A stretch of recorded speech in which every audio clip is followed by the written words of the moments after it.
হুজাৰ মুৰাধাৰত এগৰাকী স্বয়ম্ভূ দালালে চলাইছে সন্ত্ৰাস। হয়, এই দালালজনে চলাইছে গ্ৰাম্য অঞ্চলত সন্ত্ৰাস। গাঁৱৰ সহজ সৰল ৰাইজে ভয়ত মুখ খোলা নাই। বিভিন্ন প্ৰবঞ্চনা, মাটিৰ দালালিকে আদি কৰি বিভিন্ন অপকৰ্মৰ সৈতে জড়িত লোকজনে ভয় ভাবুকিৰে এক প্ৰকাৰ পৰিৱেশ বিনষ্ট কৰাৰ অভিযোগ উঠিছে। মুৰাধাৰ থানাৰ অন্তৰ্গত ৰোহিণী পথাৰৰ আবুল হুছেইন নামৰ লোকজনে এই সন্ত্ৰাস চলোৱাৰ অভিযোগ।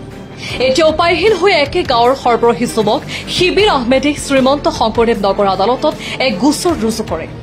শিবিৰ আহমেদক ভয় ভাবুকি দিয়াৰ অভিযোগ এজাহাৰত উল্লেখ কৰিছে। এই গোচৰ লাভ কৰি মুৰাধাৰ আৰক্ষীয়ে ইতিমধ্যে তদন্ত আৰম্ভ কৰিছে। স্থানীয় ৰাইজেও লোকজনৰ বিৰুদ্ধে উচিত তদন্ত কৰি ব্যৱস্থা লোৱাৰ দাবী জনাইছে।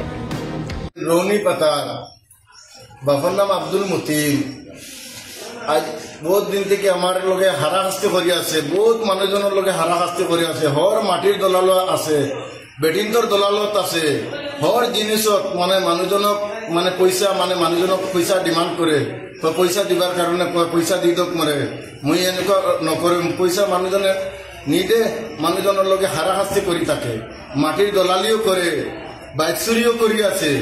বাইক চুরি মুরাদার থানাত বাইক চুরি করি মুরাদার জেলত একবার দুইবার তিনবার জেলত গল এই বাইক চুরির কেসটু।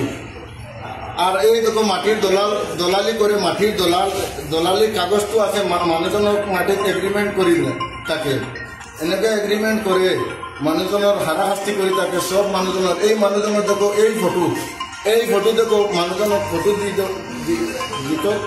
মানুষজনের ফটো আছে, মানে মানুহজনক এগ্রিমেন্ট করি দলালি করে সকল জিনিস মানে মানুষজনক হর পরিয়ালক আমার হর পরিয়ালক আমি 107 কেস দিছো মানুহজনক। তার 107 কেস মানে আজির পৰা 2.5 মাসের আগত আমি মানে 107 হর কারবার করি থাকে।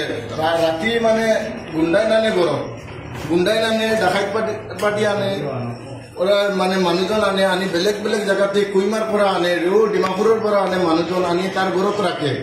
আমি 107 দিছো, আজ পুরা 2.5 মাস হয়ে গেল 107 দিছো।